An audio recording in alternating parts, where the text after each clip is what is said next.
Dios les bendiga, ¿cómo están? Bueno, vamos a dar inicio a la clase número 3 que trata acerca de las funciones de la familia. Como veníamos hablando hasta ahora, Dios estableció a la familia, la pensó de determinado modo, pensó roles, principios, responsabilidades, ¿sí? Y le dio una función a cada uno de los miembros. Función que es muy importante que se cumpla, que no se invierta entre los distintos miembros y que verdaderamente las familias cristianas lo cumplan, ¿no? Porque si somos cristianos no podemos tenerlo como opción, no podemos decir, bueno, obvio ser buen padre, obvio cumplir con mis responsabilidades, sino que si somos cristianos debemos realmente cumplir con lo que nos toca, con las responsabilidades que Dios nos pone, con ese rol, ser de bendición al resto de los miembros de nuestra familia y obedecer a Dios, ¿no? A lo que Él nos manda cuando pensó el orden de la familia, ¿sí? Tenemos responsabilidades delante de Dios y vamos a rendir cuenta de lo que hagamos con ello. El primer lugar es que las mujeres deben estar sujetas a sus maridos, como también ya anteriormente mencionamos, la sujeción en la mujer no la vuelve inferior, sino que la ubica en el lugar que Dios quiere que esté, en el lugar que Dios estableció. Y eso la levanta a ella y con las capacidades que Dios le dio a la mujer, ¿sí? Las mujeres son poderosas en Dios, son muchas veces las que mantienen ahí al hombre, las que lo apoyan con sus oraciones, las que traen orden a la familia, ¿no? Y tantas cualidades que ustedes sabrán que tienen las mujeres y las madres dentro de una familia. Entonces, cuando la mujer se aloja ahí, pero por decisión propia, por entender, por una actitud desde su corazón de entender que Dios te manda a estar sujeto, no por simplemente una actitud, bueno, obedezco o me sujeto simplemente porque así está escrito, porque es lo correcto, porque lo tengo que hacer, sino realmente que la actitud nazca del corazón, lo hago en obediencia, entendiendo qué es lo que me corresponde y entendiendo que esta actitud me bendice a mí y bendice a mi familia, ¿sí?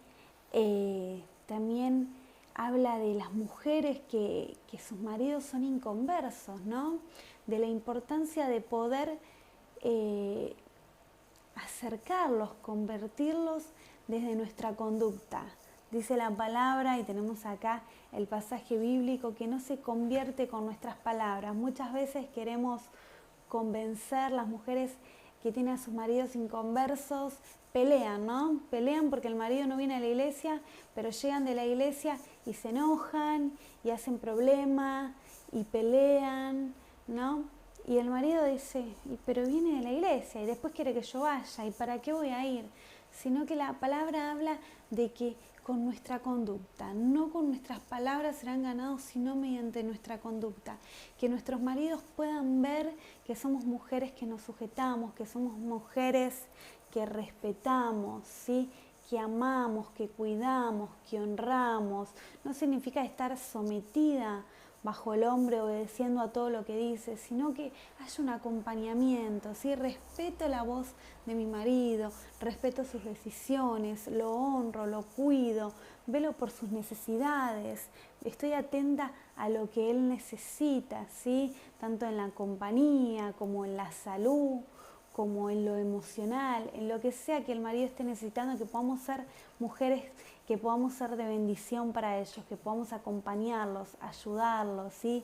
Que se gocen de tenerlos al lado y no que quieran estar fuera de casa todo el día porque saben que llegan y vamos a estar de mal humor, vamos a estar enojadas, vamos a pelear, sino que ellos deseen llegar a casa para encontrarse con sus esposas porque saben que va a ser un tiempo placentero que van a vivir. El segundo punto es el respeto, ¿sí? Debemos tener respeto hacia el esposo, ¿sí? Debemos tener un trato de amor, ¿sí? Nuestras palabras, lo que hablamos, lo que decimos frente a la gente. Es muy importante frente a la gente respetar, ¿no? A veces no nos damos cuenta y mediante gestos, mediante palabras, se nota mucho, por más que se quiera disimular, cuando no hay respeto en un matrimonio, ¿sí? Por más que uno frente a la gente quiera estar simpático, quiera tratar con palabras lindas, cuando no hay respeto se nota frente a ciertas actitudes, reacciones, miradas, ¿sí? Y la verdad es que esto avergüenza al hombre. Si bien el respeto tiene que ser de los dos lados, ¿no? Por supuesto, pero en este caso estamos hablando de lo que le toca a la mujer en su rol. Avergonzamos a nuestros esposos con estas actitudes. Entonces debemos cuidarnos, debemos pedirle a Dios que nos dé sabiduría, que nos dé amor para poder tratarlos, aun cuando es difícil quizás, ¿no? Aun cuando, si tu marido tiene un carácter difícil, si no están pasando por un buen momento, bueno, pedirle a Dios que dé el amor suficiente, que muestre la forma para poder amarlo, tanto en lo privado como en lo público, para poder honrarlo, ¿sí?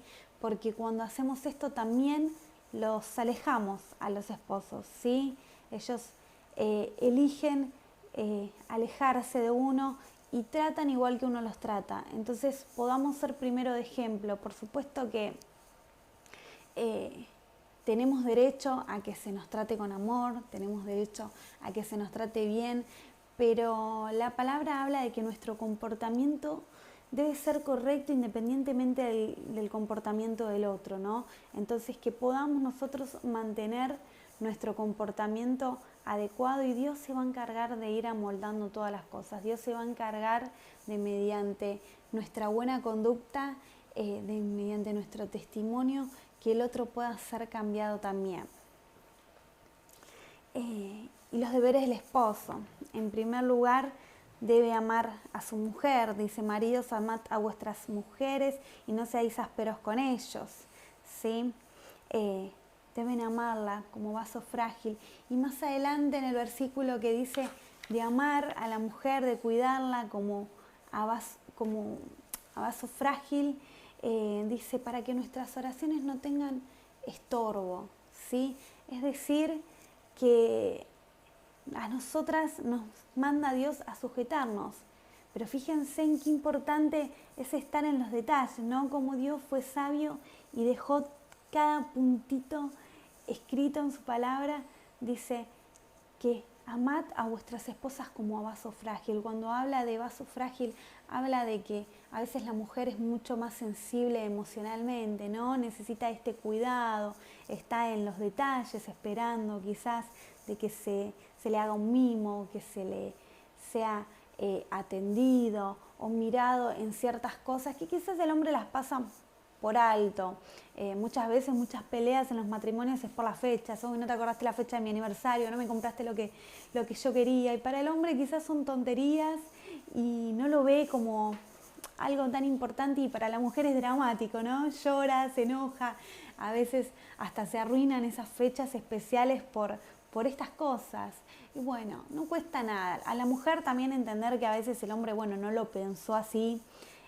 Quizás es normal que con muchas cosas en la cabeza se le pase por alto, pero también el hombre detenerse a pensar y decir: bueno, para mí no es importante, pero entiendo que para ella es importante. Una vez puede pasar, pero si pasa una vez, 2 veces, 3 veces y siempre el problema es el mismo, bueno, poder detenerte y pensar y decir: bueno, quizás me estoy equivocando, quizás para mí no es importante, pero para ella sí. Lo que a mí no me lastima, a ella la lastima. Entonces, poder ponerse en el lugar del otro, ¿no? Y empezar a mirar o intentar, nunca vamos a poder estar en la cabeza del otro y pensar como el otro piensa, pero que podamos acercarnos, ¿no?, a eso y poder entender cómo el otro lo piensa, poder llegar a lo que el otro está esperando. Pero dice: para que vuestras oraciones no tengan estorbo. Es decir, que si el hombre no cuida a la mujer como a vaso frágil, las oraciones no llegan a Dios, ¿sí? Sabemos que el pecado nos separa de Dios, ¿sí? Pone ahí una barrera entre nosotros y Dios, y cuando no cuida a sus esposas, está desobedeciendo a la palabra, está desobedeciendo a lo que Dios manda y por lo tanto está pecando. Entonces, poder tener cuidado de esto, ¿no? De estos pequeños detalles que a veces nos parecen insignificantes. Bueno, no no estoy pecando por esto, o porque la traté mal, o porque le contesté mal, o porque no le di importancia. Y sí, que puedas entender, esposo, que hoy estás del otro lado escuchando, puedas entender que sí, que está fallando, que le está fallando a Dios, porque tu mujer es hija de Dios, porque tu mujer merece el trato que Dios quiere que tenga, ¿no? Que tenga un buen trato, que sea amada, que sea feliz. Cuando nos casamos, nuestra pastora siempre dice, si te casás para ser feliz, estás en el horno. Tenés que casarte para ser feliz, ¿sí? Cuando uno busca hacer feliz y la otra persona está feliz, independientemente nos va a hacer feliz a nosotros, ¿sí? Es mutuo eso, debemos buscar todo el tiempo. En el amor no hay egoísmo, ¿sí? En el amor hay cuidado, hay atención en el otro.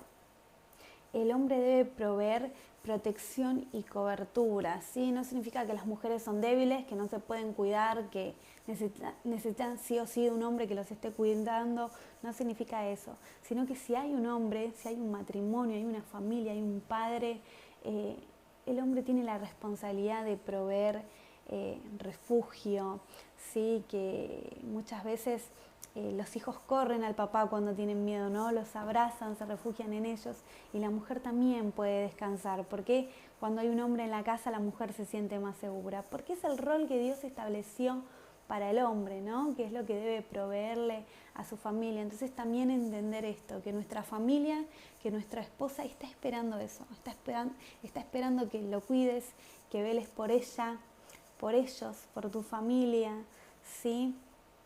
Y que lo tomes como una responsabilidad. Y el segundo es representar a Jesús en el hogar, ¿sí? Sos el sacerdote de la familia, marido, sos la cabeza y tenés la responsabilidad de ser la representación de Jesús en tu casa, de guiar a tu familia en el camino, de enseñarles la palabra, de ser ejemplo para que tus hijos no se quieran apartar. En todo tiempo, ser ejemplo mediante la palabra, realmente llevar una vida en Dios, una vida correcta, para que tus hijos crezcan viendo este ejemplo, crezcan viendo este testimonio y se conviertan en siervos, en siervas de Dios, ¿sí? Que anhelen servir a Dios, que anhelen seguir el ejemplo de sus papás, ¿sí? Poner los límites, enseñar la palabra, es sumamente importante. Y bueno, y también hay consejos para los padres, ¿no? De forma conjunta. Es muy importante ponerse de acuerdo, ¿sí? Sobre todas las cosas, estar siempre de acuerdo, respetarse frente a los hijos. Que los hijos vean que los papás se respetan, no que uno dice una cosa y el otro lo deshabilita, ¿sí? Que, bueno, le pregunto a papá, hijos que saben qué cosas le pueden preguntar a papá y qué cosas le pueden preguntar a mamá, pues saben en qué cada uno va a decir que sí o va a decir que no, ¿no? Y esto no está bien. Muchas veces yo también lo he hecho, es normal en los hijos, pero realmente no está bien, ¿sí? Porque los hijos deben saber que papá y mamá son uno, que se respetan, que respetan lo que dicen, que piensan de manera conjunta, ¿sí? Que piensan de la misma forma, que ofrecen la misma educación, enseñan los mismos valores, entonces que se pueda respetar esto. Aunque quizás no estés de acuerdo, bueno, lo hablas en privado, lo hablas en otro lado, mira, yo lo hubiese hecho de tal forma, le hubiese dicho tal cosa, o no lo hubiese dejado, o lo hubiese dejado hacer tal cosa, ¿no? Pero que frente a ellos puedan ver que hay firmeza, que hay unión, que hay acuerdo entre el matrimonio. Establecer disciplina, ¿sí? En la disciplina está el amor y se debe entender esto. Establecer los límites correctos, enseñar, no ser permisivos, ¿sí? En todas las cosas, porque no nos convierte en buenos padres. Tenemos la responsabilidad de criarlos de manera recta, para que no se desvíen más adelante, ¿sí?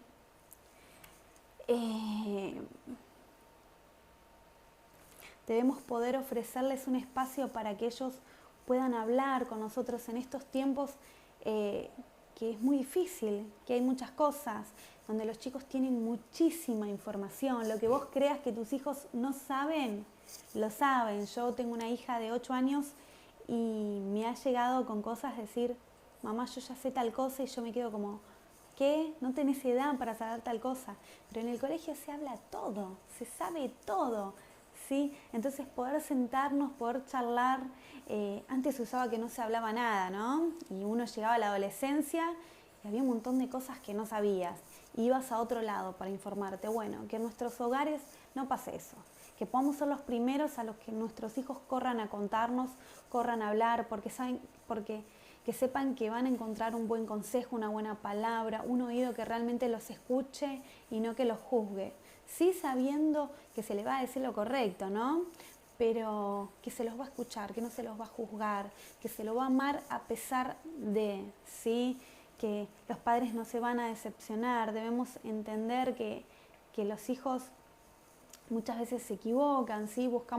Muchas veces somos narcisistas y buscamos que nuestros hijos sean perfectos, pero la verdad es que no son perfectos porque nosotros tampoco lo somos, porque nadie es perfecto. Entonces poder entender sus errores y poder marcárselos con amor, corregirlos, acompañarlos, enseñarles, ¿sí? Porque tenemos la responsabilidad con Dios y vamos a rendir cuenta de lo que hagamos con nuestros hijos. Y dice la palabra también no provocar a ira, ¿no? A nuestros hijos también, tener cuidado de lo que hacemos con ellos, de ofenderlos. Seamos padres amorosos, seamos padres de buen testimonio, ¿sí? Así que bueno, te invito, como cada clase al finalizar, que puedas meditar en esto, que puedas pensar si estás cumpliendo con el rol que Dios estableció para tu vida, ¿no? Tanto como padre, como madre, como hijo, como esposo, como esposa, si estás haciendo lo que Dios quiere con tu vida, con tu matrimonio, con tu familia, ¿sí? Y acá en la clase, que yo no los puedo leer todos porque si no nos extenderíamos un montón, pero hay un montón de versículos que están buenísimos, que marcan realmente cómo nos debemos comportar. Te invito a que los leas para que Dios pueda hablar a tu vida, ¿sí? Que clase a clase Dios vaya hablando a tu vida, te vaya mostrando y te vaya enseñando, que no quede en una simple lección, sino que realmente Dios pueda ministrar tu corazón y puedas ir dando frutos semana a semana, que los tuyos puedan ver que realmente hay cosas que se están modificando, ¿sí? Así que bueno, vamos a orar para dar cierre a esta clase. Señor, yo te doy gracias por otra clase más que puedo compartir con mis hermanos. Señor, gracias porque semana a semana hablas a nuestra vida, nos enseñás mediante tu palabra, nos das el ejemplo a seguir. Señor, ayúdanos a ser de bendición, Señor, a agradarte con nuestra vida. Señor, ayúdanos, Padre, a dar fruto, a dar buenos frutos semana a semana, que esto se pueda ver, Señor, que podamos semana a semana crecer en ti, aprender, Señor, cambiar nuestra manera de manejarnos, de vincularnos, Señor, con otros. Queremos tener vínculos sanos y familias sanas, Padre. Ayúdanos a cumplir con lo que tú nos mandas, Señor, a no movernos de eso, Señor. Yo te doy gracias, te pido que bendigas a cada uno de mis hermanos, Señor, que los guardes, que guardes a sus familias, que proveas lo necesario, Señor, que ministres sus corazones. En el nombre de Jesús, amén y amén. Dios le bendiga.